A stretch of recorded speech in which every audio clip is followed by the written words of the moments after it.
Shalom, Haverim. Welcome, my dear friends. Baruch haba. Welcome to our Bible study on the book of Genesis. Today we're going to be in chapter 14, and it's kind of a cool chapter. We're going to look at some very interesting things. The first part of the chapter is a battle that takes place between a couple of people groups in the Middle East. So nothing has changed ever since. The Middle East is still a hot spot for warfare, especially these days. As I'm recording this video, there is a war going on in Israel between the Israelis and Hamas in the Gaza Strip. So please do pray for the peace of Jerusalem. So anyway, first part of the chapter, we're going to be talking about this war. And then for the last part of the chapter, we're going to talk about something and someone that took place in the aftermath of that war. And so we will get to that in just a minute here. Let's go ahead and start with our preliminaries. And by the way, I encourage you to stick with me through the PowerPoint today. Sometimes I just tell you, if you don't want to bother with the PowerPoint, because a lot of it is review. A lot of this will be reviewed today.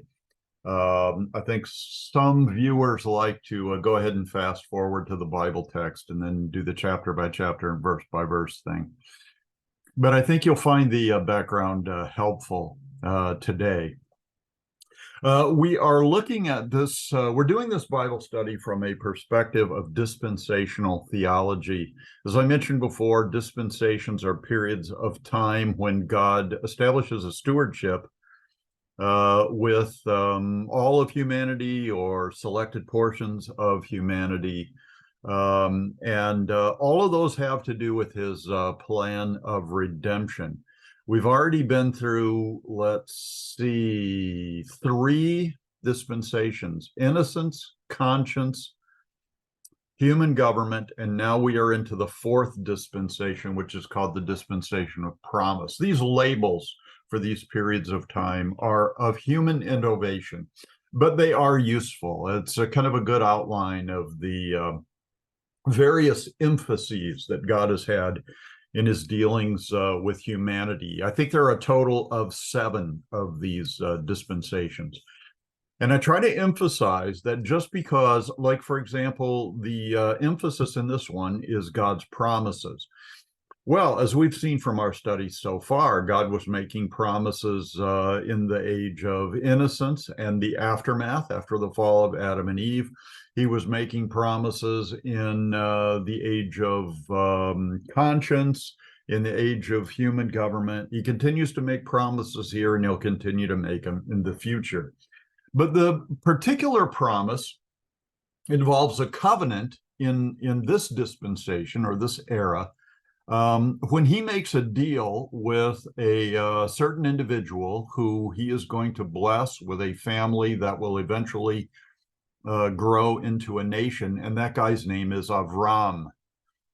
His name will later be changed to Abraham, and he's going to have a son named Isaac and a grandson named Yaakov or Jacob, whose name God will change into Israel. Actually, God will change Avram's name to Abraham as well. Yaakov, Jacob, Israel is going to have 12 sons and 1 daughter. And those 12 sons are going to be the patriarchs of the different tribes that will make up the nation of Israel. So, you know, from my perspective as an American, I would say that the tribes are kind of equivalent to the states in the United States of America. And we do trace this red ribbon of redemption through the various generations of this family, Abraham, Isaac, and Jacob, and then Judah. And it goes through Judah because the Messiah, the promised seed of woman from Genesis 3:15, is going to come from the tribe of Judah. At this point in history, we really know very little about the Messiah, but as time goes on, there will be prophecies and there will be promises about the Messiah that will give us more and more detail. So really, when Messiah came the first time, about 2,000 years ago. For people who knew the Bible, there was basically no excuse for missing who he was or misunderstanding who he was, because he fulfilled prophecies like nobody's business, and there was really no mistaking who he was, except for people who didn't know the Bible, or people who knew the Bible so well that they added to it, and they had all kinds of traditions of interpretations and stuff like that that ended up leading them astray and costing them salvation. So this is the period of time that we're looking at. It's called the Age of Promise, and we're dealing mainly with the family of Abraham, Isaac, and Jacob. So far, we've been looking at the life and kind of the history of Avram. I got a map here of the Middle East, and the story starts with Avram in Ur of the Chassidim, Ur of the Chaldeans in English. God calls him to leave his place of birth, so he and his family do. They travel up the Euphrates River up here to Haran in, I think this is modern-day Syria. I think Syria goes that far north. So they live there for a while until Avram's father, Terah, dies. And then Avram and his nephew Lot and their household, Lot's household and Avram's household, they head south into what will ultimately be the promised land. And this is, the modern day state of Israel is kind of this territory that I'm circling with my pointer, with my mouse symbol. In the past, we have looked at Genesis 13 in conjunction with this map, because this is where God tells Abraham that the land that he will give him will be land that Abraham has seen with his eyes and walked upon with his feet. That comes from Genesis 13, which we studied last time. I've added another Bible verse today, which comes from Genesis 15, where God gives, more geographical, I guess, boundaries of the promised land. Genesis 15:18 says, "On the same day the Lord made a covenant with Avram, saying, 'To your descendants I have given this land.'" And then he defines it. It's from the river of Egypt to the great river, the river Euphrates. So over here is the river of Egypt. It is the Nile River. Some people try to make it this little wadi over here, because that's kind of the western border of the modern day state of Israel. But the promised land is much larger than just the modern state of Israel. So here's the river of Egypt. And here, of course, is the great river Euphrates, which serves as kind of the eastern and northern boundary of the land. So you can see it covers a lot of territory. And this is territory that the promised people, the chosen people, have never occupied completely. And one of the reasons for that is all the sinfulness in the chosen people of God. And that's, the reason for a lot of their suffering. But it has also hindered them in occupying and owning the land that God promised them. But since God has promised it, they will eventually get it. And I think that will happen in the millennium, the Messianic kingdom of 1,000 years, and in the new heavens and the new earth. So then we also looked at some of Abraham's travels through the promised land, including a trip to Egypt to have a little interaction with the Pharaoh there. I guess who lived in On was the name of the city there where the Pharaoh lived. And so Abraham and Sarah came there, and Abraham told a little white lie, I guess, that Sarah wasn't really his wife, that she was his sister. And so Pharaoh wanted to have Sarah included in his harem. But he found out about the lie, and he was kind of angry with Abraham. So he sent them packing, but not without being just loaded down with livestock and wealth, money, riches, all kinds of stuff when they left. And that's a pattern that will be repeated in the lives of the chosen people. God has a plan for them to be wealthy, influential, powerful, etc. And it's only their sins that get in the way and interfere with that. Now, this is a pretty nice map, but it's pretty small here. So I blew up a part of it so we can keep better track of the travels of Abraham. But for today's chapter, we want to focus on the green arrows that are on this map, because that's the military route of the kings from the north in Genesis 14. Now, actually, these kings aren't just from the north.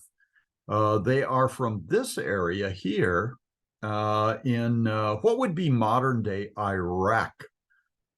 So the plain of Shinar is in this area where some of the kings came from. So this is a group of people from this area right here. One of the kings is from Elam, which is modern-day Iran or ancient Persia.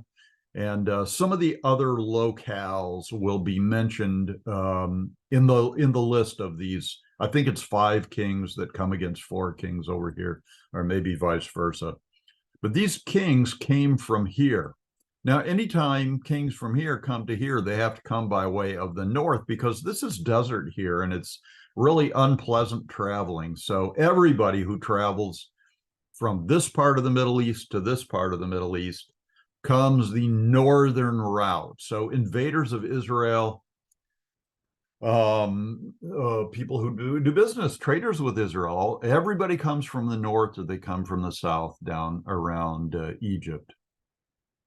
So that's why the green arrow is here is called the kings from the north, because that was the direction of their approach. So this is their inbound arrow. And they will have dealings, probably hostile dealings with the Rephaim, with the Zuzim. These labels in capital letters are people groups, whereas the little dots with the lowercase letters are names of cities and regions and stuff. So they'll have dealings with the Rephaim, the Zumazim, the Immim, the Horites. They're going to come all the way down here to the south, to El Paran, down here by the Persian Gulf. Then they will head back up this way to Kadesh Barnea. There's another Bible name for it at the time. They will approach the Dead Sea here through the valley of Sidim. And that's where a great battle is going to take place between those kings from the north, or actually the east, and the 4 kings who live in this area. Now, some of the kings who live in this area are from Sodom and Gomorrah, which we said before were down here at the south end of the Dead Sea. I'm pretty sure that's where they were from. And Zoar is one of the places, and maybe some other place names. But basically, the local kings here who are going to do battle with the kings from the east are going to come from this territory. So they're going to do that battle, and the kings from the east are going to win. So they're going to leave the battlefield with a lot of loot and some hostages. And spoiler alert here, Lot is going to be one of the hostages. So Abraham's going to catch wind of that. This army is headed back to their homeland, but Abraham puts together his little army and catches up with them up in this territory here, around the Sea of Galilee and up to the north. And you know, Abraham is going to engage them in battle and be victorious with a pretty small army compared to 5 kings who are coming with their armies. So that's what we're going to be, that's what we're going to be talking about today. And that's where I want to quit the PowerPoint, and we will come back to it when we get to the second part of the text. So let's go ahead to our scripture text. And once again, I'm reading from the New King James Version with all kinds of Strong's language helps, which is really cool. This is the Accordance version of it. I actually prefer the Olive Tree Bible Study software, particularly if you use it on an iPhone or an iPad like I do. The helps are much more helpful in that. But for purposes of our study here, we're going to use this one because we have our handy dandy, I guess you'll call it, information window down there at the bottom of the page. And so, yeah, okay. Let's go ahead with Genesis 14:1. It came to pass in the days of Amraphel, king of Shinar. And again, Shinar is a reference to the plain of Shinar out in the Eastern Territories, modern day Iraq, where I pointed it out on that map before. So one of the kings is named Amraphel, and he's the king of Shinar, probably a city in that region, in that territory, but he may just have been the king of the whole territory. Another king was Arioch, king of Elasar. Let's see if that's a, oh, it's not a chet on the end of it. It's Arioch, which is kind of pronounced in modern Hebrew as a CH sound. So Arioch. Here's the CH in a modern pronunciation. He's the king of Elasar. I didn't see that on the map, but it's in the same territory. This guy has a name that's kind of hard to pronounce. It is Kedar Laomer. Kedar Laomer. And he's the king of Elam. He's the Persian king, whose kingdom is actually to the east of the Euphrates River. Tidal is the name of another king, and he's the king of the Goyim. Goyim is the Hebrew word for Gentiles. So I don't really know what to make of that. It's possible that the name of his, like the city where he was a ruler, was Goyim. But it means nations or Gentiles. Basically, in the Bible, it means non-Jewish people. But here, the New King James Version calls him King of the Nations, and we'll just leave it at that.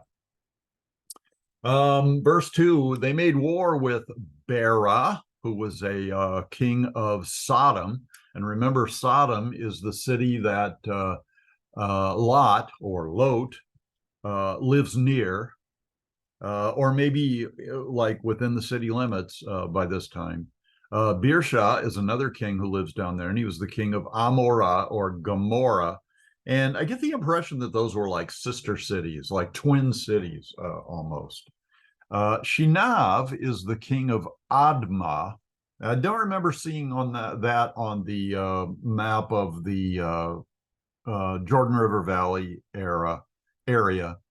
Shemaver is the name of another king, and he was the king of Zeboim, and that city was on that, I think it was on that map that we looked at. And then there's the king, the king of Bela, and that appears to be another name for the city of Zoar.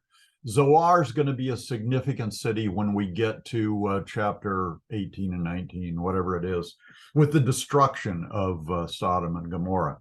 But before that destruction by the hand of God, they have this war. So how many kings is this? 1, 2, 3, 4, 5. 5 kings here. So it must have been 4 kings from the east. So all these joined together in the valley of Siddim, and that was right down there. That is the Salt Sea, or Yam HaMelach, that nowadays is known as the Dead Sea, home of the Dead Sea Scrolls, which is of great interest to me, and we'll actually be taking a look at one of the Dead Sea Scrolls today.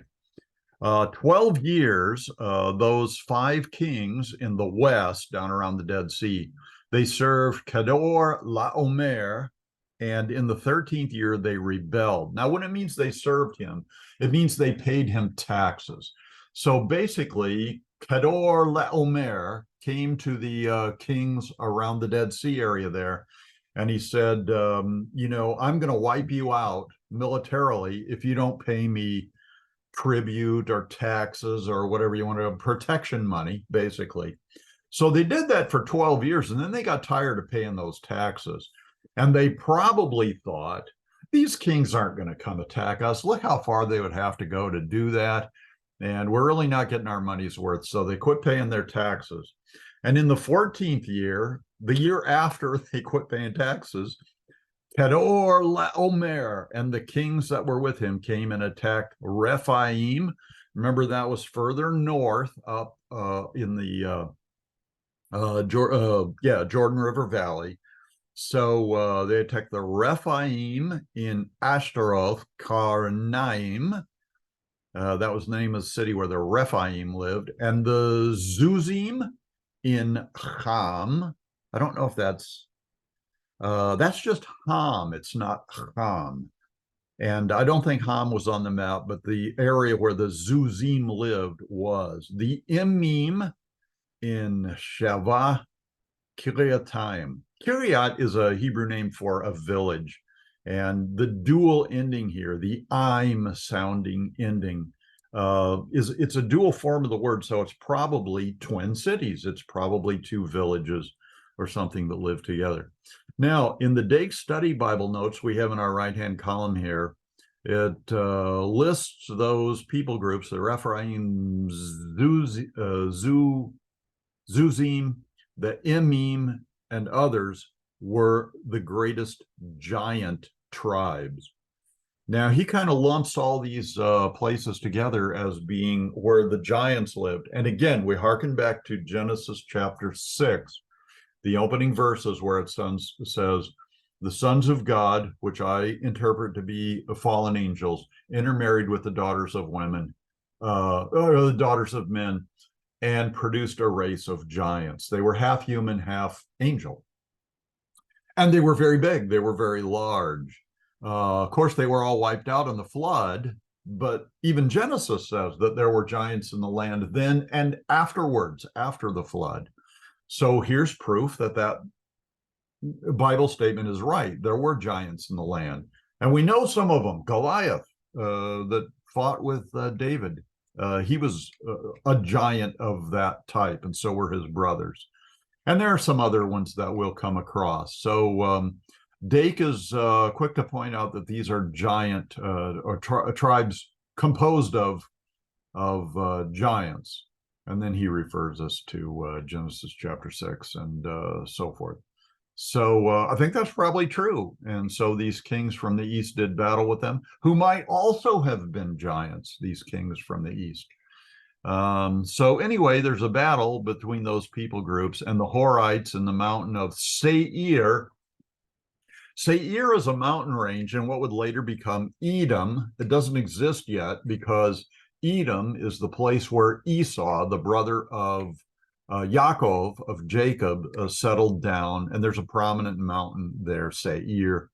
I think it means hair, probably like red hair, because it seems like Esau was ruddy and had red hair and was a very hairy guy. So anyway, that's one of the places where they traveled. As far as El Paran, and El Paran was down there at the very northern tip of the Gulf of Aqaba, which is part of the Red Sea.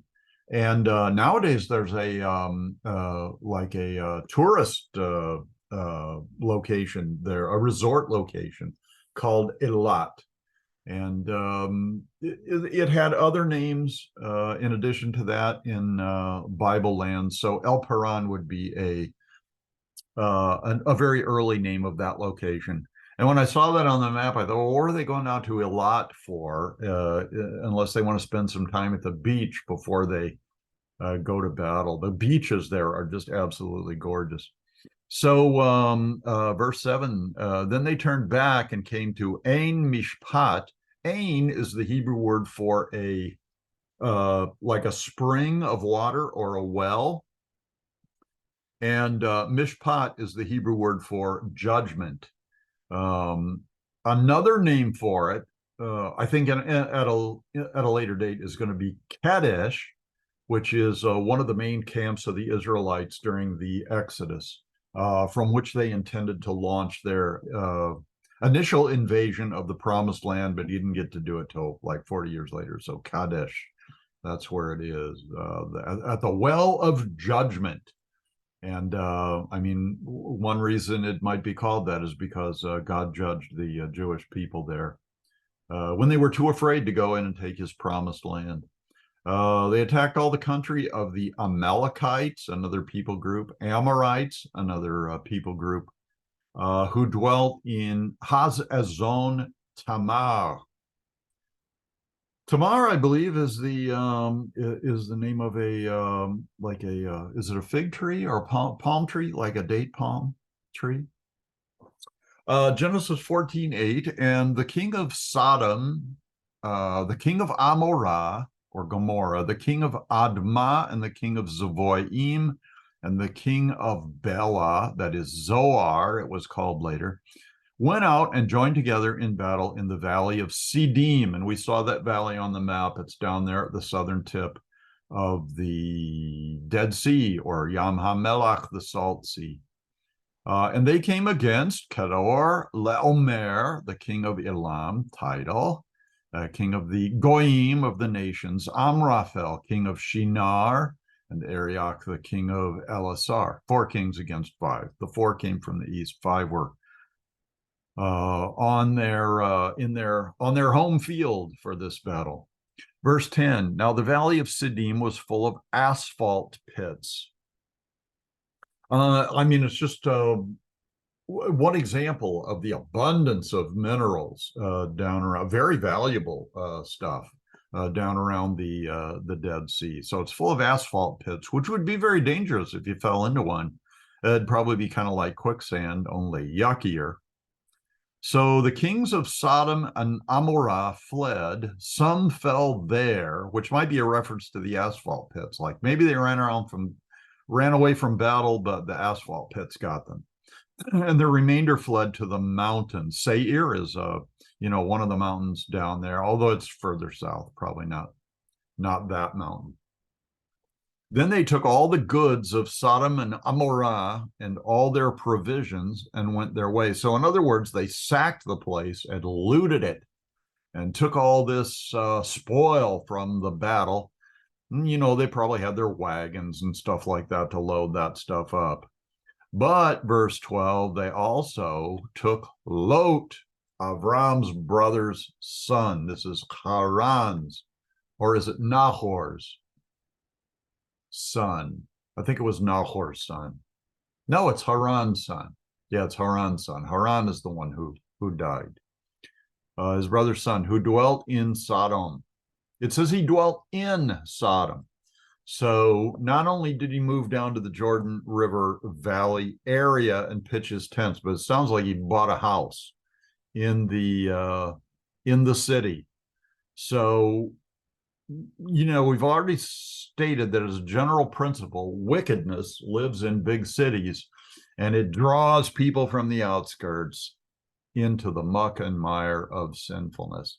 And it looks like it got a hold of Lot as well. So they kidnapped him. They kidnapped Lot and his goods, and they departed. So they took Lot as a hostage, probably some other hostages too. Then one who had escaped, probably from the battle, came and told Avram, the Hebrew, the Yivri. Now at this time, the family of Avram is not known as Israel, because that will be the name that's given to them after his grandson. Yaakov's name is changed to Israel. So now they're just called Hebrews. So up until the days of Yaakov, Jacob, the chosen people are called the Yivrit. The Yivriim, maybe the Yivrit. Yivrit is the language. Yivriim, we'll call them, or Yivri could be kind of plural. Anyway, he's a Yivri, he's a Hebrew. For they dwelt by the terebinth trees, which I'm calling oak trees, of Mamre. Now, we talked about this before. We said that the oaks of Moreh up in the north, which was one of the first places that Abraham settled down and built an altar there, I think. We called that the oak of teaching. And I suggested that maybe God taught him there. The word Mamre, I'm not sure what that means, but if you change the A in Mamre to an E, then you've got Memra. And that in Jewish theology is a huge thing. And it is believed by Bible scholars that are familiar with Judaism that when John the Apostle wrote the book of the Gospel of John and referred to Yeshua or Jesus as the Word, in Greek, that's the Logos. And some Greek-oriented Bible scholars say that John borrowed that term from Greek philosophy because it's a loaded word. Logos is a loaded word in Greek. But for those of us who are a little bit familiar with Jewish theology, and John was Jewish, believe that it comes from the term memra, which is the Hebrew equivalent to logos or to the word. And it means just that. It's a name for like the spoken word, it's Hebrew philosophy. It is since when God creates the heavens and the earth, and when he does his powerful works, he does them by speaking. That was one idea of the memra. So when John writes that in the beginning was the word, the memra, he might have been referring to the memra. So this could be a reference to the oak trees around Memra, which is a word for the Messiah. So this could have been a place where Avram met up with Yeshua before he became an incarnate human being. And that may seem like a stretch, and it may really be, but the Bible is going to be full of what are called theophanies, which is like a physical manifestation of God in some kind of form, usually human form. And if it's pretty clear that the manifestation of God is the second person of the Trinity, then they're called Christophanies instead of theophanies. Theos is God, Christos is the Messiah. So I believe we are going to encounter a Christophany later, a Christophany? Did I say that right? Yeah. Later in this chapter, that's kind of an exciting part of this. So anyway, Abraham's dwelling by the terebinth trees of, we'll call it Memra, just to be able to use that whole idea. The Amorite, so where Abraham's living, Amorites are living there. So just remember the Amorite, Mamre the Amorite, brother of Eshcol, brother of Aner, and they were allies with Avram. Now Abraham's going to put an army together, but it's not going to be from these Amorites. We see in verse 14, when Avram heard that his brother was taken captive. Now, it wasn't actually his brother. It was his brother's son. But again, I think here we use the term achi, my brother, with reference to somebody who is in fellowship with me, maybe in a special way, particularly a religious way. So,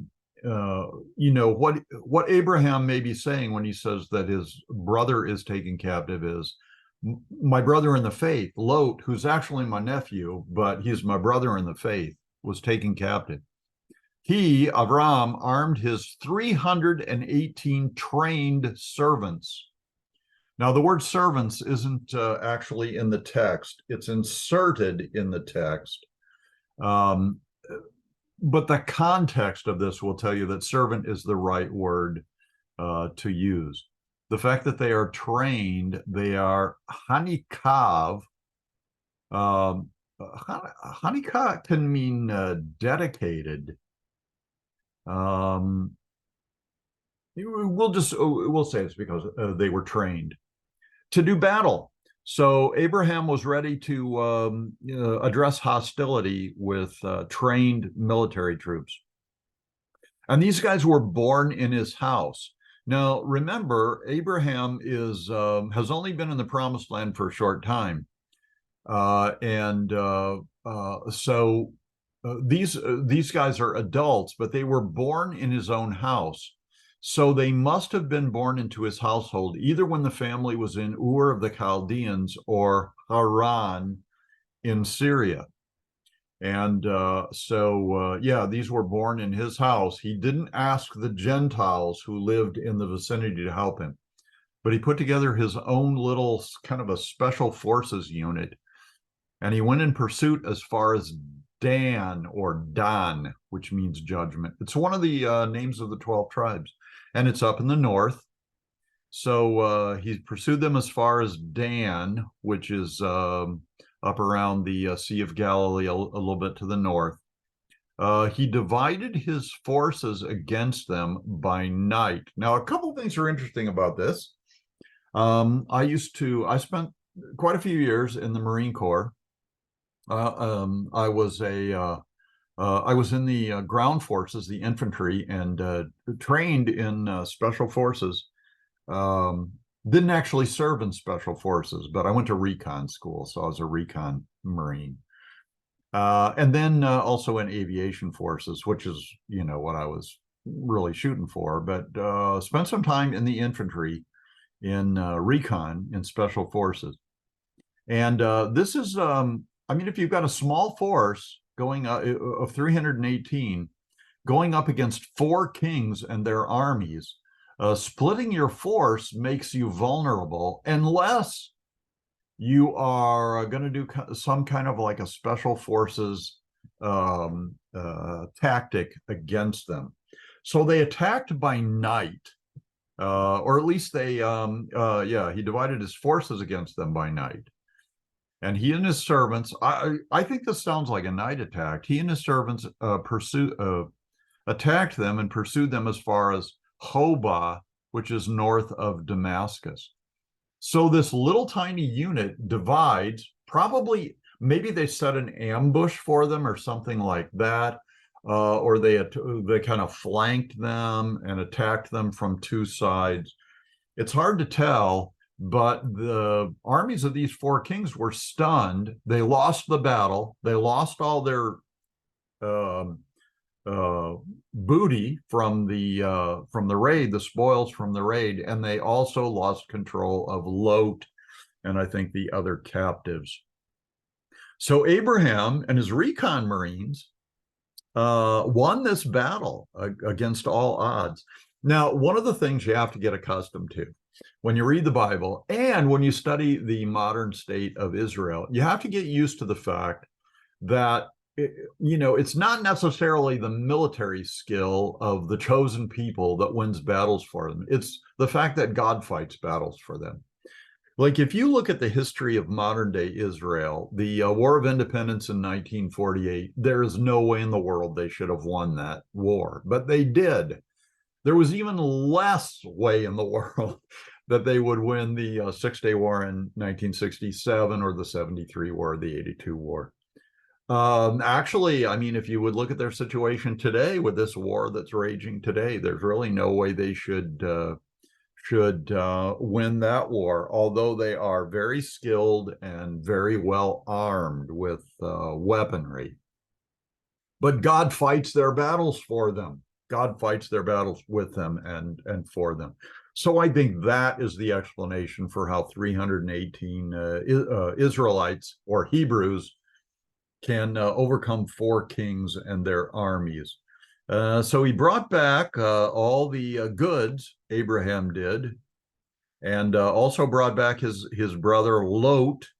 And again, brother must mean something other than nephew here.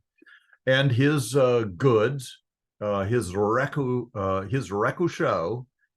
his stuff, Lot's stuff, as well as the women and the people. So in this modern day contemporary battle with Hamas, one of the things that Hamas did was they went on a raid into Israel and they took a lot of captives, but not soldiers. They took women and men of all ages, the very young, the very old, just did unspeakable atrocities to people, burning them to death, cutting their heads off. Just treating them in horrible ways. So they've got hostages in the Gaza Strip, and so lots of people are worried about them. So what we need in that situation is something like a modern day equivalent of Avram and his 318 recon Marines and the Almighty God fighting for the chosen people. So Abraham fought the battle, liberated the captives, and brought them back. And the king of Sodom, went out to meet him at the valley of Sheva. It's hard to find the valley of Sheva on the map. That is the King's Valley. It's hard to find King's Valley on the map also, but a lot of scholars think this is the Kidron Valley that runs north and south on the east side of the modern day city of Jerusalem. In those days, it was called Salem. Shalom, I suppose. We'll see when we get to it, how it should be pronounced. The King's Valley. So this is in the vicinity of modern day Jerusalem. After his return from the defeat of Kador Laomer and the kings who were with him. Then, so the king of Sodom goes out to meet him, which is Lot's city. And then Melchizedek. Oh, this is an interesting character, and we're going to really do a deep dive and see if we can figure out who this guy is. Then Melchizedek, the king of Salem. We already said it's Shalem. Shalem in Hebrew is how it's pronounced. Salem in English. So Shalem, it's like an SH sound at the beginning. And it sounds like the second part of Yerushalayim, which means like banner of Shalayim, peace. So this is the ancient name of the place, and the king there was Melchizedek. And Melchizedek also met Avram, and he brought out bread and wine. Now, for those of you who are Christians, that's got to ring a bell for you. Because if you are in a church that celebrates communion with bread and wine, you've received gifts of bread and wine before. So yeah, Melchizedek comes out to meet the conquerors, and he brings out bread and wine and serves it to them, I suppose. He was priest of God Most High. Now, I suppose this term El Elyon could be a reference to some high-ranking God with a small g, but I'm sure every other place in the Bible where El Elyon is that it's a reference to the one true God of the Bible. Okay, Father, Son, and Holy Spirit, God Most High.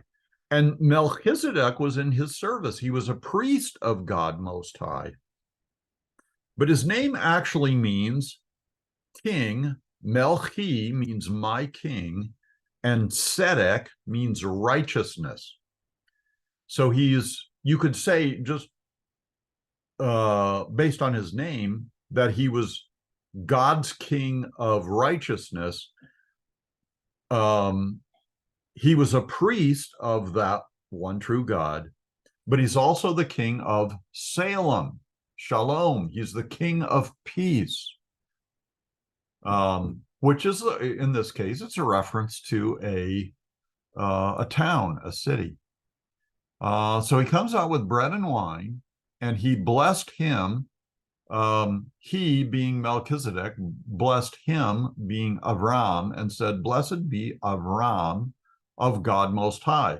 God Most High, El Elyon, is the God that Melchizedek serves.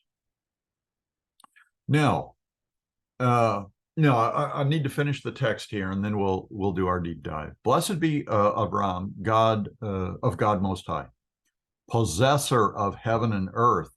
Now, God has made a covenant with Abraham that he's going to possess all this land in the Middle East where his eyes sees and his feet walk, from the river of Egypt to the great river Euphrates. But according to Melchizedek, the servant of God Most High, he's going to be the possessor of heaven and earth, like all creation. Very interesting. with reference to Avram. And and blessed be God Most High, El Elyon, who has delivered your enemy. So in other words, Melchizedek blesses Abraham because he knows God is blessing him. But then he turns around and he blesses God, who for what he has done. God Most High has delivered Avram's enemies into Avram's hand. And he, now in this case, it's going to be clear that he is Avram, gave him, Melchizedek, a tithe of all.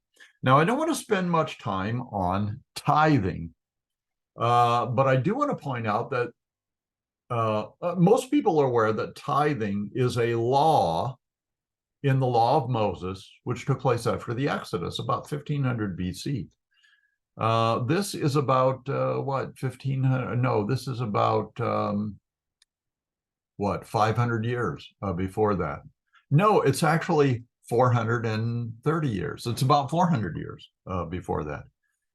But apparently, tithing was practiced because Abraham tithes to God Most High by means of Melchizedek.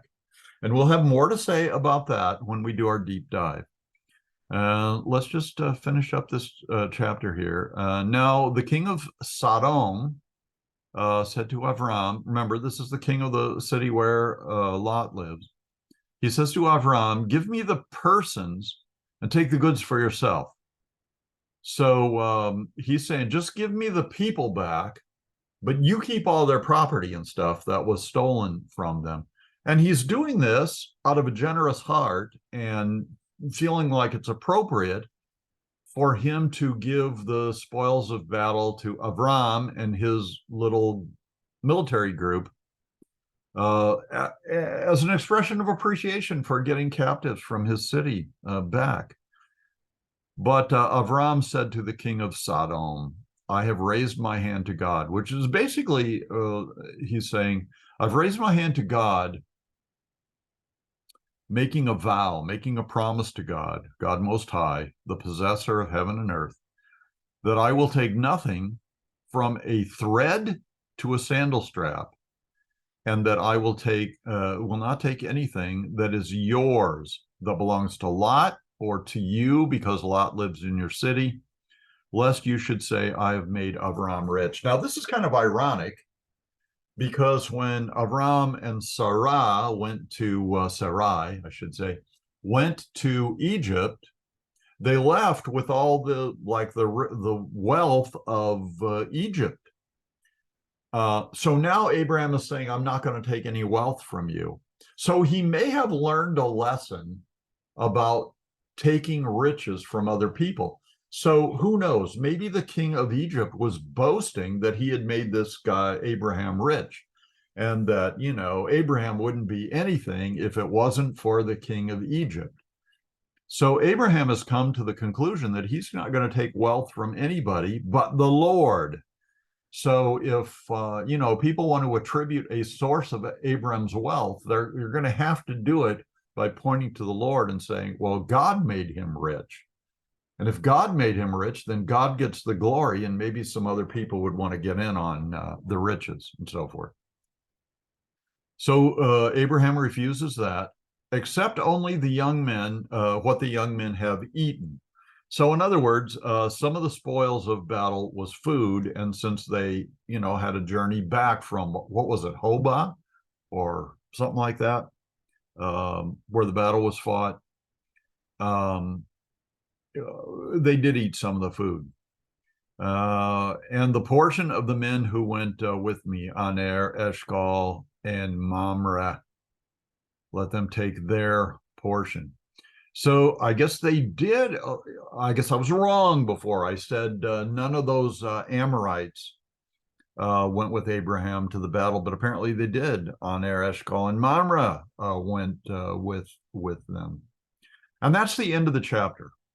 Okay, I want to backtrack a little bit. And like I said before, I want to do a deep dive on this guy, Melchizedek.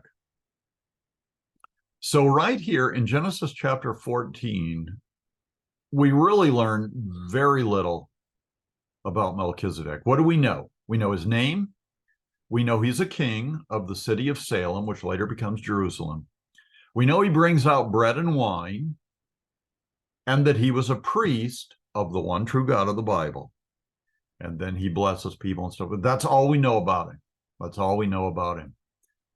So who was he? Well, I mean, if you just read Genesis 14, you probably wouldn't even want to know. You'd just say, well, he's an ordinary priest. But all kinds of theories have sprung up about who he was. Not all kinds of theories. Basically, there are two explanations. Some people are going to say Melchizedek was a mortal human being, but he was unique among men. But he was a mortal human being. Other people are going to say he's God. And the Bible even has something to say about this. So that's why we're going to go back to our PowerPoint and see if we can figure out if Melchizedek is a mere mortal, but a unique one, or if he's God. So in order to do this, we're going to go to the book of Hebrews, which is in the New Testament.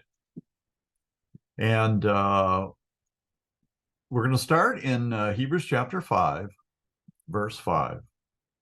And by the way, I don't know if it's going to matter in the context of this study we're doing, but I'm of the opinion that the Apostle Paul wrote the book of Hebrews. And I think I can prove it, but a lot of Bible scholars think somebody else wrote it. They don't really know who, but they just think it wasn't Paul. But I think it has Paul's fingerprints all over it. So I'm going to say Paul wrote this. So in Hebrews 5, Paul says, also Messiah didn't glorify him. He's talking about Jesus. He's talking about Yeshua. Messiah didn't glorify himself to be made a high priest, but it was he, God the Father, who said to him, you are my son. Today I have become your father. Okay, let's pause there a little bit. And what this is saying is that when Yeshua walked the face of the earth, he didn't apply for the job of being a high priest. He didn't interview for it and say, I would be a much better high priest than these Levites and these descendants of Aaron. And of course, he would have been right about that. But he didn't apply for the job. He didn't seek the job, but it was God the Father who said to him, you are my son. Today I've become your father. Or in the old King James, it says, today I have begotten you. And it means to give birth to you. And that has become a theological stumbling block for a lot of people. I was a pastor of a mainline denominational church, and I think most of the theologians in my denomination were kind of on board with the idea that, of course, we know from what we know about God that the second person of the Trinity, Yeshua the Messiah, is not a created being, although there are some Bible passages that could lead you to that conclusion. But we have to believe, for one reason, based on what the Apostle John wrote about him, being the Word or the Memra,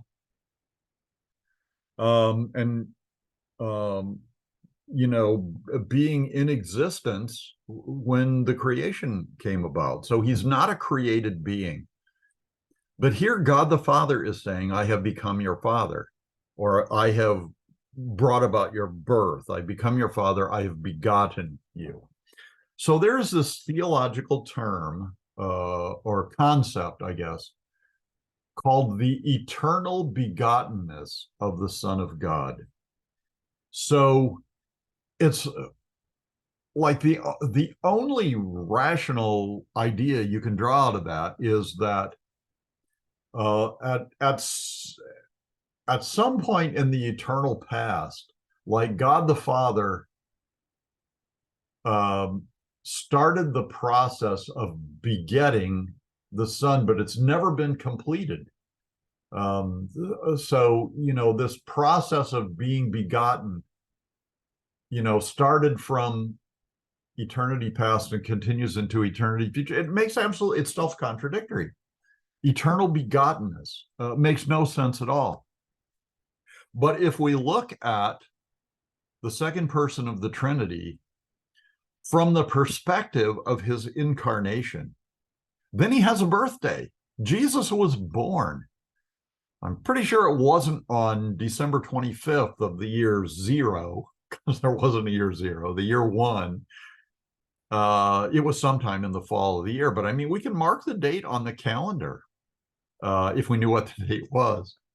We could mark it on the calendar. So there was a time when there was not a fully human Son of God. And it was the day before it was either the day before he was conceived or the day before he was born. So it might be interesting to get into the debate, when does life begin? Is it at conception or is it at birth? So before the incarnation, the Son of God, second person of the Trinity, had no beginning or end. But as a human being, he did. He was born into this world. Mary conceived him in her womb, and she gave birth to him. And the one who brought about the conception was God the Holy Spirit. So okay. So we're going to say that when the Bible says, "You are my son, today I've become your father," and I believe that's Psalm 110,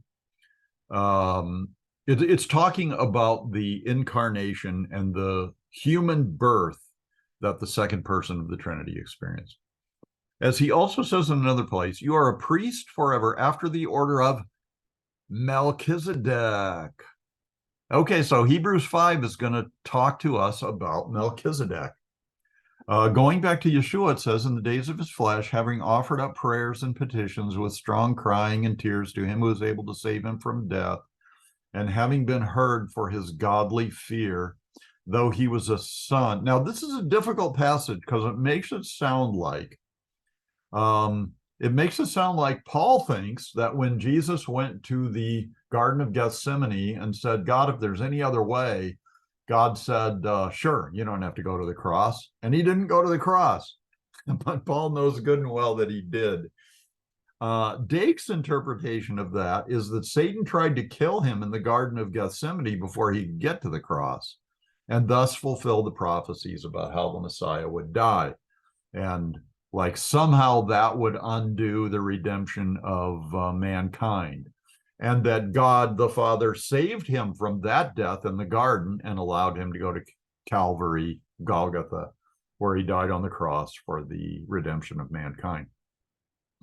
But that aside, though he was a son, he learned obedience from the things which he suffered. And yes, he suffered. The Passion of the Christ will give you a Hollywood version of the sufferings of Jesus, but that's only one aspect of it.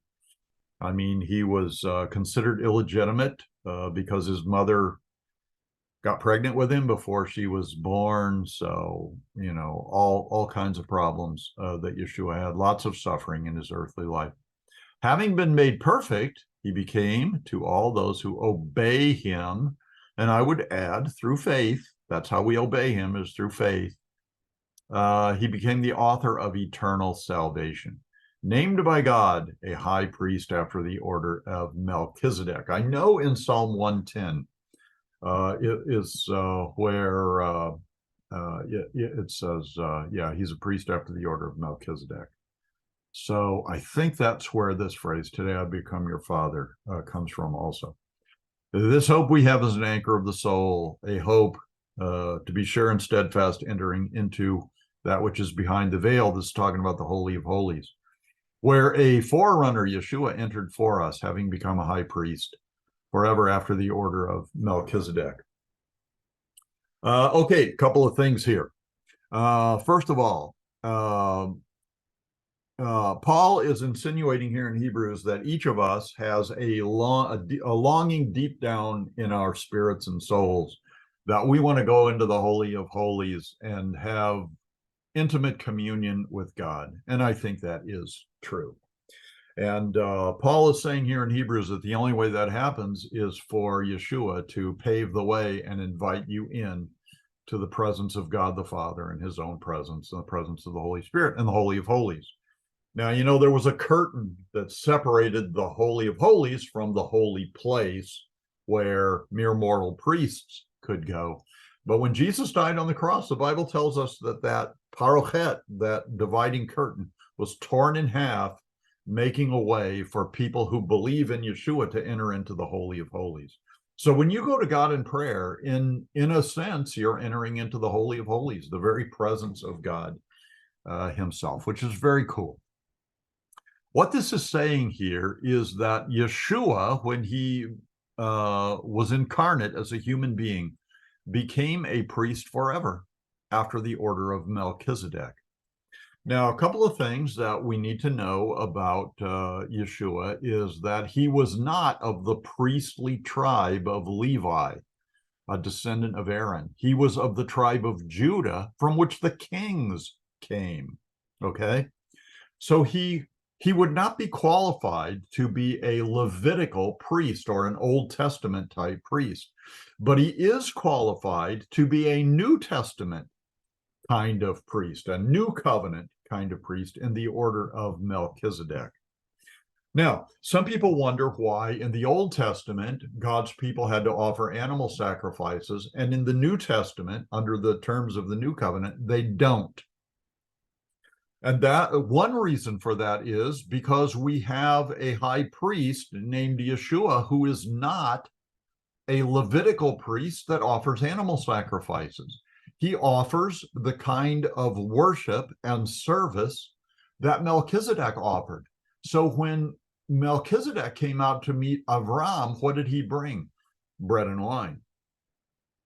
So when Yeshua establishes Holy Communion, when he institutes it, he says, this bread is my body, which is given for you, and this cup of wine is my blood, which is shed for you.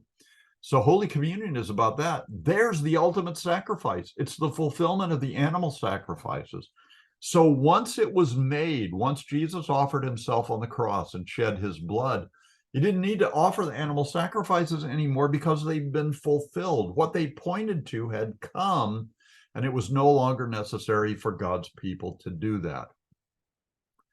So Jesus is a high priest, and he's a high priest of the one true God, but he's not a Levitical priest. Now, God is not done with the Levitical priests. They will play a role in the millennial kingdom, the messianic kingdom.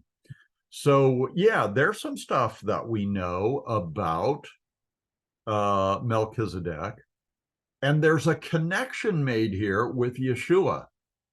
It's not quite saying yet that Yeshua is Melchizedek, but they have a lot of things in common, don't they? Okay, we'll go to the next Bible passage, which is 2 chapters later in Hebrews. Paul goes on to write about Melchizedek. This Melchizedek, king of Salem, priest of God Most High, who met Abraham or Avram returning from the slaughter of the kings. That's Genesis 14. He blessed him in Genesis 14. To whom Avram divided a 10th part of all. In other words, he paid tithes to Melchizedek, who was a priest. Being first by interpretation, king of righteousness. So we said Melchizedek's name means Melchi, my king, of Tzedek, which is the Hebrew word for righteousness. So his name first by interpretation means king of righteousness, and then also king of Salem. And the text of Genesis 14 said he was the king of the city of Salem, which means king of peace, as we agreed before. Now here's the tricky part. Verse 3 says, talking about Melchizedek, that he's without father, without mother, without genealogy, having neither beginning of days nor end of life, but made like the Son of God, remains a priest continually. Now, this last part, he remains a priest continually, is a comparison between the Levitical priests and a priesthood like that of Melchizedek. Levitical priests were human and they died, so they had to be replaced by their sons, their descendants. So generation after generation of the Levitical priests, the descendants of Aaron, had to serve in the temple because, you know, their lives were temporary. But it makes it sound like Melchizedek here, he has neither beginning of days nor end of life, so he remains a priest continually. He's not replaced by his son. Doesn't even say he has a son, but he doesn't need one to replace him in the priesthood. So who else is like that? Yeshua. We saw in Hebrews 5 that Yeshua is a priest of the Melchizedekian kind. But he does have a beginning of life as a human being. But, well, and I guess you could say he has an end of life too, because he died on the cross, but then he came back to life and he'll never die again. So again, similarities between Jesus and Melchizedek. But let's just pick this apart piece by piece. We know what his name means. He's without father and without mother. Now, how can that be? If he's a human being, he has to have a father and a mother. Even Jesus has an earthly father and mother, Joseph and Miriam. But as the second person of the Trinity, he does not. He doesn't have a beginning. He doesn't have an end. He doesn't have a father except God the Father, but God the Father didn't give him birth. There have always been three persons of the Trinity, and none of them have a beginning or end. So you can't say about the Trinity that there was a time when there was not a second person of the Trinity, and then he was born. So the second person of the Trinity did have a beginning. The Bible says they all had no beginning or end. But here it's saying this about Melchizedek. Now, so what are the people who say that Melchizedek was a human being? How do they deal with this without father and without mother? Well, they say all that means is that history hasn't recorded who his father or his mother were. In other words, his genealogy isn't recorded anywhere. We don't have any documentary evidence of his genealogy, but he had one. He had a mother and father, and he had a genealogy. We just don't know what it is. That's not what the text says. The text says that Melchizedek was without father and without mother. In the same way that the second person of the Trinity, who became Yeshua, the Son of God, born of God the Father, in the same way that he has no father or mother and genealogy. Yes, as the incarnate Son of God, he does have a genealogy. He does have a father and he does have a mother. What do they say about this statement that he has neither beginning of days nor end of life? Well, they say in this kind of the same vein that his birthday and his death day, he had them, but they're not recorded in history. We don't know when they were, but he had them. But that's not what the text says. The text says he had, it doesn't say anything about recording it or it being known. It says he had neither beginning of days nor end of life. So it sounds like Melchizedek is the Son of God. But then the text says he's made like the Son of God. So if he's like the Son of God, he can't be the Son of God. Well, who says? There are similarities between Melchizedek and Jesus, like they have no mother and father, they have no genealogy, they have no beginning of end of days, they share the same kind of priesthood, an ongoing priesthood, a priesthood continually. So when it says Melchizedek remains a priest continually, and we know that Jesus does too, does that mean there are two separate priesthoods? Because Melchizedek never stopped being a priest and then Jesus took over for him. So Likeness can be to the degree of identity. So all this is saying is that look at all the characteristics of Melchizedek that make him like the Son of God, which is a likeness to the degree that you'll come to the conclusion that he is the Son of God. So this Bible verse right here persuades me that Melchizedek is a Christophany. He is a pre-incarnate, that is before Jesus was born, manifestation of God on earth. So Melchizedek and Jesus, I believe, are the same person, appearing in two different times, maybe. Let's go ahead and read the rest of this. Now consider how great this man was, to whom even Abraham, the patriarch, gave a tenth. He gave it to Melchizedek out of the best plunder of the battle. They indeed, the sons of Levi, who receive the priest's office, have a commandment to take tithes from the people according to the Torah, or the law of Moses. So the Levites receive tithes from the people as representatives or priests of God Most High. But he who's, let's see, let me read that again. They indeed, of the sons of Levi, who receive the priest's office, the descendants of Aaron, have a commandment to take tithes from the people according to Torah, that is, of their brothers, like of the family of Israel, the family of the Jews. Though these have come out of the body of Abraham. So in other words, who are these Levitical priests? They're descendants of Abraham. But yet they are receiving tithes from the people. So the tithe is moving in the wrong direction. So who are those tithes really being paid to when they're paid to the Levites? They're being paid to God Most High. And Abraham pays tithes to Melchizedek. Who's he really paying it to? God Most High. Maybe directly because Melchizedek is God Most High.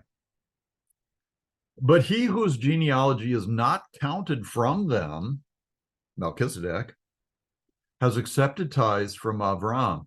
Now here in verse 6, the Bible's not saying Melchizedek didn't have a genealogy. He didn't have a genealogy, but if he did have one, it wouldn't have come through Levi. So Melchizedek is not a descendant of Abraham, Isaac, and Jacob. Unless he's Jesus, and in that case he was. See how cool this is. But he whose genealogy is not counted from them has accepted tithes from Abraham and blessed him, who has the promises. Abraham. But without any dispute, the lesser is blessed by the greater. So who did the blessing in Genesis 14? It was Melchizedek. Blessed Abraham, but then he turned around and blessed God. All right? So the blessing went both ways.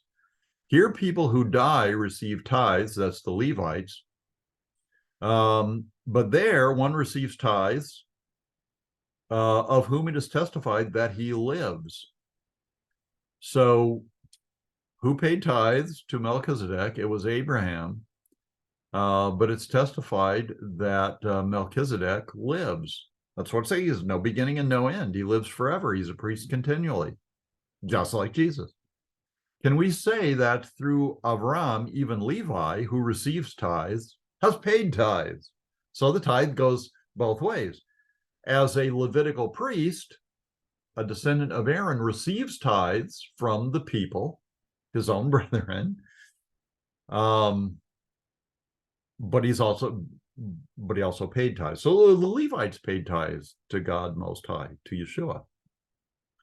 For he was yet in the body of his father when Melchizedek met him. Now, this is a principle of the Bible that I don't think we have a tendency to think of in these terms. But when Abraham paid tithes to Melchizedek, he had the potential of Isaac and Jacob's sons, including Levi, in him. So in that sense, Levi paid tithes to Melchizedek before he was actually born. That is a biblical principle. And it's repeated in various places. So Hebrews 7 continues. Now, if perfection was through the Levitical priesthood, for under it the people have received the law, that's the law of Moses, and pay tithes according to that law, what further need was there for another priest, like Melchizedek, to arise after the order of Melchizedek? Or Jesus, who has a priesthood after the order of Melchizedek, and not be called after the order of Aaron. So if the Levitical priesthood was the end game, there'd be no need for a Melchizedekian priest and for Jesus to be a priest, because the Aaronic priest, the Levitical priest, would have done the trick. But it was temporary. God intended it to be temporary.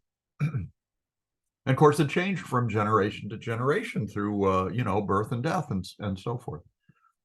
For the priesthood being changed from Levi to Melchizedek, or Jesus, being changed, the priesthood being changed. So in other words, the Levitical priesthood is fulfilled by the Melchizedekian priesthood of Yeshua, priesthood being changed. There is a necessity of change, a change made also of necessity, a change made also in the law. So the Old Covenant and the law of Moses was the realm of the Levitical priesthood, the descendants of Aaron. The New Covenant is the realm of the Melchizedekian priesthood being served by Yeshua. Melchizedek, you could say he was a prefiguring of Yeshua, but I'm saying he was Yeshua. Yeshua just showed up early to be Melchizedek for Abraham, and then he shows up later to be Yeshua for all of us. But what it's saying is, when the priesthood changes, when the Levitical priesthood changes to the Melchizedekian change, there is of necessity a change made also in the law. So the law of Moses changes to the law of something else. It's the law of Yeshua. It's the Sermon on the Mount. It is all the doctrine written in the epistles and the books of the New Testament. That is all the New Testament law. So that's why we don't offer animal sacrifices. That's why we don't observe the dietary regulations. We can, if we want to. Well, we can't offer animal sacrifices because they could only be offered in the temple. Now, this is interesting.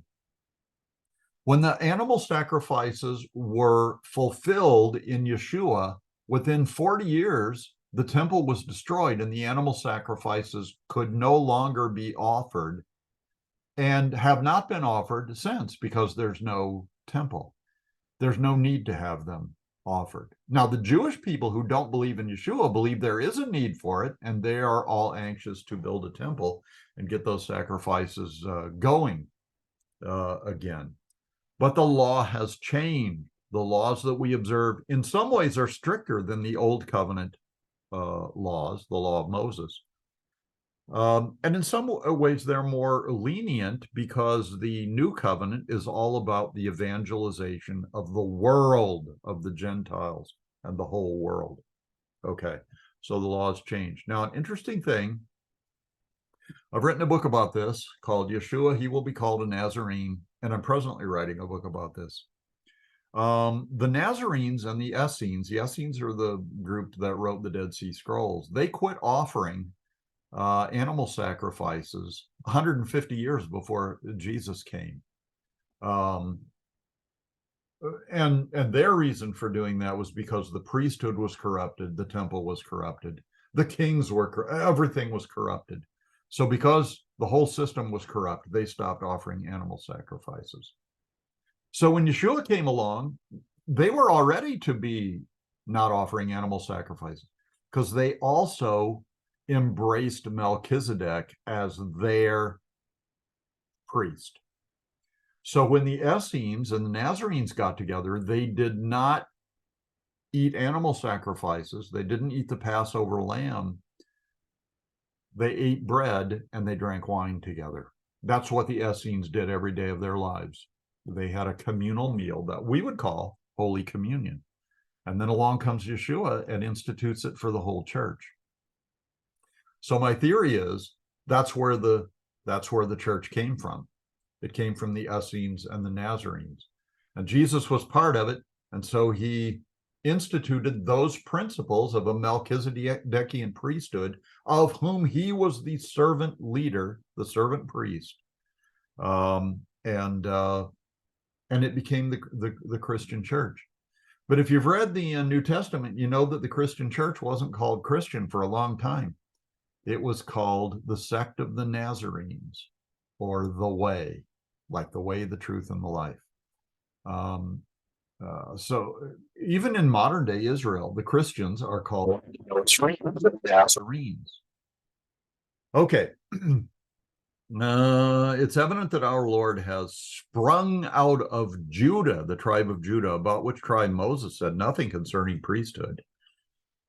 This is yet more abundantly evident if after the likeness of Melchizedek, there arises another priest who has not been made, who has been made not after the law of a fleshly commandment like the law of Moses, but after the power of an endless life. So Melchizedek was a priest with no beginning or end and an endless life, a continual priesthood. For it is testified, you are a priest forever. That's Psalm 110, talking about Yeshua, according to the order of Melchizedek. So I'm saying he's not only like Melchizedek, he is Melchizedek. Melchizedek was Jesus, now Jesus is Jesus. For there is an annulling of a foregoing commandment because of its weakness and uselessness. For the law made nothing perfect. The animal sacrifices made nothing perfect, but they pointed to Yeshua, who did, by his sacrifice, make everything perfect, and a bringing in of a better hope through which we draw near to God. Remember, he said before about the heart cry of every human being is to go into the Holy of Holies. And bringing in of a better hope through which we draw near to God. We enter into the Holy Holies every time we pray, inasmuch as he was not made priest without the taking of an oath. Now, the point he's going to make here is that the Levitical priests were not made priests by an oath, except maybe the first one. Maybe could say that Aaron's priesthood was, by a commandment of God or a promise of a God. But all his descendants after that were not made a priest by means of an oath. They were made priests according to their lineage, being his sons. Law made nothing through which we draw near to God, inasmuch as he, Yeshua, was not made priest without the taking of an oath. For they indeed have been priests made without an oath, the Levites. But he, Yeshua, with an oath by him that says of him, the Lord swore and will not change his mind. There's the oath. He swore. The Lord himself swore. You are a priest forever according to the order of Melchizedek, and that applies to Yeshua. By so much, Yeshua has become the guarantee of a better covenant. The last thing I want to share with you here is one of the Dead Sea Scrolls. So we've been talking a little bit about the Nazarenes and the Essenes. The Essenes were the people who lived at Qumran down by the Dead Sea, which is part of the region we've been talking about today. Wrote the Dead Sea Scrolls, hid them in caves nearby, probably about 70 AD when the Romans, after destroying Jerusalem, came south and destroyed Qumran. Hid the scrolls, and they weren't found until 1947, which was the year before the modern state of Israel became a nation after 2,000 years of exile. Pretty coincidental, huh? Yeah, right. Okay, I wanted to share one of the Dead Sea Scrolls with you. This is called the Melchizedek Scroll. It was found in Cave 11. That's what the 11 is for. Q is a symbol for Qumran. This is the 13th scroll that was found there, and we are going to be looking at verses 2, So chapter 13, verse 2, I'm sorry, chapter 2 and following, 5 and following. Now, actually, I'm not going to read through this whole thing, but this is, so if you would like to read through this whole thing, what you need to do is take a screenshot or just pause your computer and read through this scroll. But I do want to share with you the highlighted parts. This is called the Melchizedek scroll, and it's basically what the Essenes and by extension the Nazarenes believed about Melchizedek. Melchizedek is mentioned in many of the other scrolls, but this is called the Melchizedek scroll because there's a lot of info here about Melchizedek. Now, one of the things I need to point out is that throughout this scroll, you'll see bracketed stuff. And the stuff in brackets means that those words are not actually there because there's like a wound or a hole in the scroll itself. So you can't, so something was written there, but you don't know what was written there because the scroll was damaged. And there are a lot of those things. In this portion of the Melchizedek scroll, the text of Isaiah 61 is being commented on. And the Essenes interpreted Isaiah 61 as referring to the year of Jubilee, the 10th one, I think, the most significant one.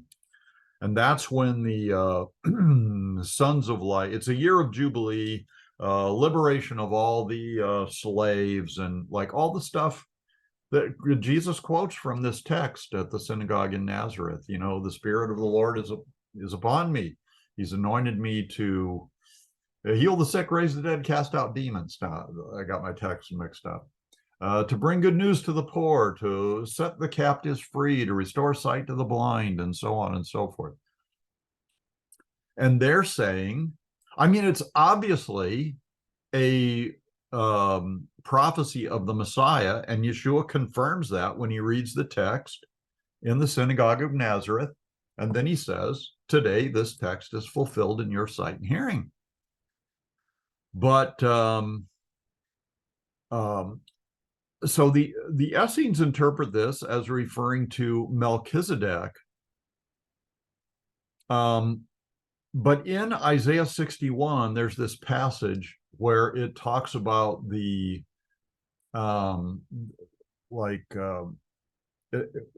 it talks about the year. It's kind of like the judgment of God. The awesome day of the Lord, a day of judgment. But then it also says like the year of the Lord's favor. But look what the Essenes wrote about that. For this is the moment of the year of the Melchizedek's favor. So the text of the Bible, Isaiah 61, says it's the Lord's favor. And so the Essenes say the Lord is Melchizedek. It's his favor. It's Melchizedek's favor. But who's Melchizedek? He's Yeshua. Because Isaiah 61 is about Yeshua. And so they just substitute, you know, the Lord's favor is Yeshua's favor. But they substitute Melchizedek because they understood Melchizedek to be the Messiah. And then down at the bottom here, it says, it just continues on the same line. It says, your God is Melchizedek, who will save them from the hand of Belial, which is another word for the devil. So they're saying your God, Yahweh, is Melchizedek. But the trick to this, I mean, that's pretty straightforward. But the trick is a bracket starts here and ends here. So the word Melchizedek is not in the text. Now, they may have inserted Melchizedek in this this English translation of the Hebrew scroll, because this verse, Isaiah 61, may have been quoted in another scroll other than 11Q13, where Melchizedek was inserted there. So they may feel like that is the rationale for inserting it there. Or they may have inserted it there because of this. But I mean, I have to be honest with you, the word Melchizedek is not there. So hopefully, through all this deep dive study of the person of Melchizedek, maybe you'll agree with me and say that Melchizedek in Genesis 14 was actually Yeshua. It was Jesus before appearing on earth before Jesus was born on earth, which I think is pretty cool. Okay, I think today that's the end of our study for today. I hope you'll join me next time for chapter 15, which is also a very cool chapter. But for now, let me give you the priestly blessing from Numbers chapter 6, and we'll do it in Hebrew today, and then again in English. Yivrechecha Yahweh vayishmarecha, Ya'er Yahweh panav elecha, vayuchonecha, Isa Yahweh panav elecha, vayasem lecha shalom. Now, you may have noticed as I was giving that in Hebrew that I used the sacred name Yahweh. I'm pretty sure that's how it was pronounced. And if that is offensive to any Jewish people who may be watching this video, I do apologize for the offense given, because many Jewish people just will not pronounce the name, and they substitute Adonai, which means Lord. And Christians follow that tradition too. But if you read the context of Numbers chapter 6, that blessing that I just gave you was supposed to be a placing of God's name on his people, and his name is Yahweh. Adonai is a substitute name, and that's how the Jews give that. But that is a name that you know is not the sacred name of God. I could be wrong about the pronunciation of Yahweh's name, but at least it's an attempt to pronounce his name. You know Adonai is not his name. It's a substitute name. And I'm not saying there's anything wrong with saying the blessing with Adonai instead of Yahweh. But I think this is that blessing, I believe, is the one place where the Bible says you need to use the name of God. And Jewish people use the abbreviated name of God, Yah, that, like they say hallelujah, that's the first syllable of Yahweh's name. So I don't mean to cause any offense by using the sacred name, but I want you to know what it is. And I believe in that context that it needs to be pronounced. So let's do her in English and then we'll quit. The Lord bless you and keep you. The Lord make his face shine upon you and be gracious to you. The Lord lift up his countenance on you and give you peace.